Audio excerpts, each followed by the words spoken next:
Welcome to another edition of Politics and Right. My name is Egberto Willies, your host. Today we are honored to have Melissa Noriega. Who's Melissa Noriega? Melissa Noriega is a former Houston City Council person and a former Texas State Representative. She is a graduate of the University of Houston. She is a Cougar. She is running for Harris County Appraisal District 2, an election that has consequences that few people know about, that by Saturday, they better know about. Melissa, how are you doing this afternoon? I'm good. Getting ready for Saturday. It's election day days from now. Well, let me ask you, first of all, what exactly is this position that you're running for? Last summer, there was a tax bill passed, Senate Bill 2, and we voted on it across the state in the fall. As part of that bill, there were 3 positions created in all counties over 75,000. There are about 50 counties that qualify, and each of those counties has to elect 3 appraisal district, board of governors, directorship kind of things in each appraisal district as a representative of the regular folks out in the voting world. Now, what is going to be the job of these 3 new additions to the Houston Appraisal District, or rather the Harris County Appraisal District? It's the Harris Central Appraisal District. They changed it last year, and everybody says Harris County, but even sometimes we do. But it's Harris Central Appraisal District, and they have pretty much a monthly meeting. They handle all the personnel and HR activities. They approve the membership of the Appraisal Review Board. If you've ever protested your taxes, that's who you appear before to negotiate what you're going to pay in your tax appraisal. And they do, the sort of administrative things that a board of directors would do. They don't directly affect your taxes in the sense that they don't set the tax rate. That's done by the legislature or by the various entities that collect taxes. In this particular group, it would be Harris County, HISD, the smaller school districts in the city of Houston. So let me see if I get this right, though. You said that you all pretty much are going to vote for those people who are going to interpret, let's say, your appraisal, etc., which means they can raise or lower your appraisal, that sort of stuff. While you will not be doing that, the people that will be doing that, you are in charge of getting together. Is that correct? We approve the folks. They're typically like a small committee, and there are citizen volunteers that do it, and they're chosen by the staff of the appraisal district, but they are approved by this board. So therefore, you have a lot of influence in the kind of folks that you get there, since you have the ultimate goal of saying yay or nay. It's interesting. These positions have been there in the past, but they were appointed. Now there are 3 elected positions, and 2 of them have to agree on every appraisal review board member. Right. So not only are you deciding that, you have to agree and have some veto power over it. Okay, so as I see it, then you will have, and even though you don't have direct influence in the appraisal of property, you do have indirect influence on the appraisal of property, and that can actually have a material effect on how much money is collected for the county, and also, and that being said, how much services or lack thereof a county is able to provide, right?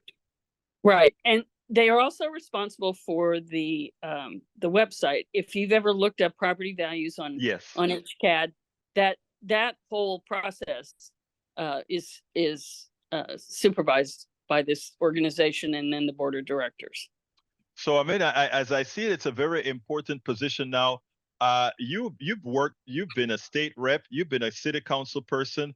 It seems to me like you know the ins and outs of the way things should work.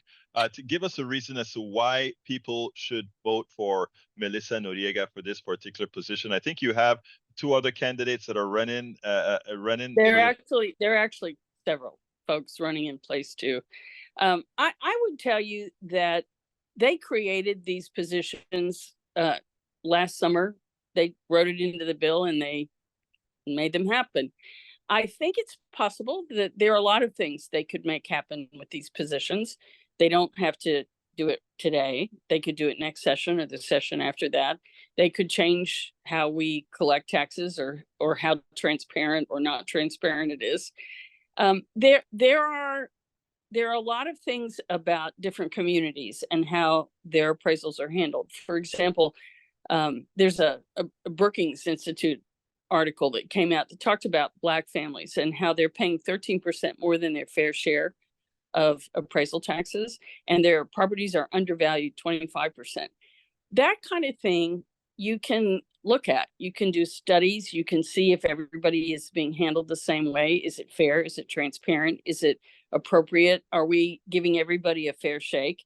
And I think some of that is handled in Austin. And I think there's going to be a lot of interaction between all of the entities that collect taxes, particularly the schools and the legislature over the next few years.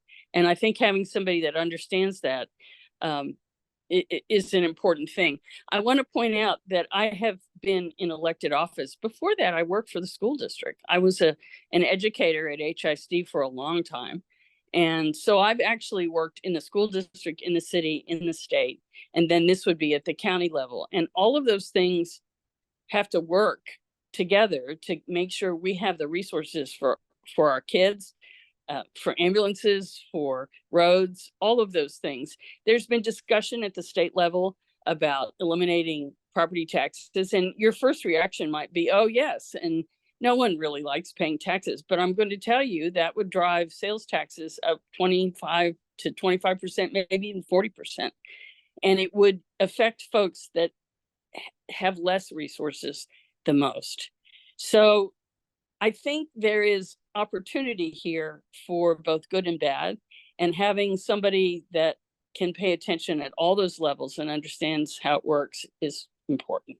I think you just pointed out a very important thing, that if we get people up in this position that are playing shenanigans with our appraisals and property tax rates, etc., we're going to have to mitigate it with sales taxes. And sales taxes is what's known as a regressive tax. What that means is that poorer people pay more as a percentage of their income and wealth than a wealthy person. And it's something that's been happening throughout the country for a long time. So I think it is important that the mere fact that you brought that up tells me that you understand the job. So in closing, why don't you tell us, first of all, how can people vote, why they need to vote, and why they should vote for Melissa Noriega?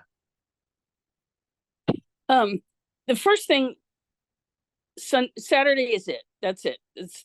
Early vote is over. You need to go to harrisvotes.com, look up your address, and find out where you can vote that's closest to you. A lot of the voting locations you're used to have been consolidated, and it may not be your usual voting place that is the one that's open closest to you. In addition to that, some of the outlying areas have multiple elections. This is all of Harris County. This isn't just the city of Houston, and it isn't just one entity or another. It's the whole of the county, some of which have mud district elections, some of which have school district elections, and then there's this election. And in the city of Houston, unless you're in Senate District 15, which is the race for the unexpired term for the mayor that we have now, you don't have anything else on the ballot. So you may really not realize there's an election. We don't normally vote in the city of Houston in May. So there's a runoff election in Senate District 15. And then the rest of the city has 3 little places all by the lonesome that need to be voted on. But if you go out to the suburbs outside the city limits, you could end up actually going 3 different places. You could have to vote for your mud district leadership at one place, your school district school board members at another place, and this at a third place. That is not unique to this election, but it is confusing, and it's particularly confusing if you're not used to voting at all in May. So that's the first thing. Harris harrisvotes.com, figure out where to go, and then go on over there with your driver's license and vote. That is a sad case. So again, harrisvotes.com, harrisvotes.com harrisvotes.com. to find out where And you need to. it's a great resource. It's a great resource. It'll tell you just where you can go, and you can search it and find where you need to be. I would tell you, I have a record. You know, I have experience at multiple levels of government. I have spent my adult life trying to really be a public servant. I've served on my civic association board. I'm currently on the board for New Hope Housing. I've worked in the arts district over here in the East End. That's really, been a real influence on what's going on in this part of town.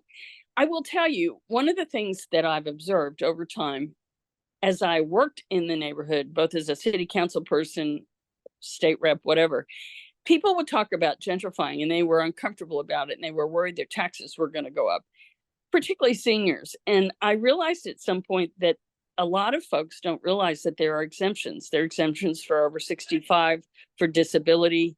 There are things you can do to make sure your taxes are appropriate for you. And some people don't know to take advantage of that. That's another thing that I would like to see. I would like to see more information out into the community, more support for people. Just the form itself is so confusing. When I looked at it and I had to set it down and think about it and go back and look at it because it's a lot. If you are one category, you have to have it notarized, but not the other. I mean, really. So I think there are a lot of things that can be simplified, can be encouraged, folks can be educated.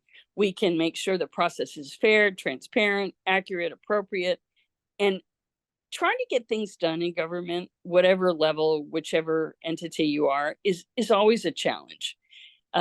You can find it tough going if you haven't had experience in working your way through how bureaucracies work and how this stuff gets done. And I feel like I did a pretty good job at the city level getting things done. I was the chair of public safety. I was the chair of transportation, infrastructure, and technology. And I got things done. And I'm not a drama queen. I'm not going to be making a lot of speeches and being on TV or doing that. I'm just going to put my head down and go to work and try to make sure that everybody gets a fair shake. And if there are things that need work, I'll do my very best to fix them. We need the resources that taxes supply. We don't need to put every single burden that we have on middle and lower income homeowners. And I think there are things we can do to make all of that much better. Melissa Noriega, folks, place number 2, go to vote. Go to harrisvotes.com. Go vote tomorrow, folks. This will have or could have a material effect on your taxes. And you want somebody who is looking out for the middle class. You want somebody who's looking out for those with limited resources. Melissa Noriega, former city council person, former Texas state representative, and a graduate of the University of Texas, a Cougar. Thank you so kindly for having been on Politics Done Right. Thank you. It's been a pleasure. We spend a lot of time deconstructing the news, trying to parse it into a form that everybody can understand. We try to find those little nitpicks where it flies above the fray, etc. If you really like these videos that we do, I want to ask a big favor. Please go ahead, number 1, subscribe to our channel, and number 2, please join if you can. Thank you so kindly for watching. Keep watching. Please remember to share. We must populate the entire internet with our progressive message, a message that we know is what most Americans say that they want. So help us, please join.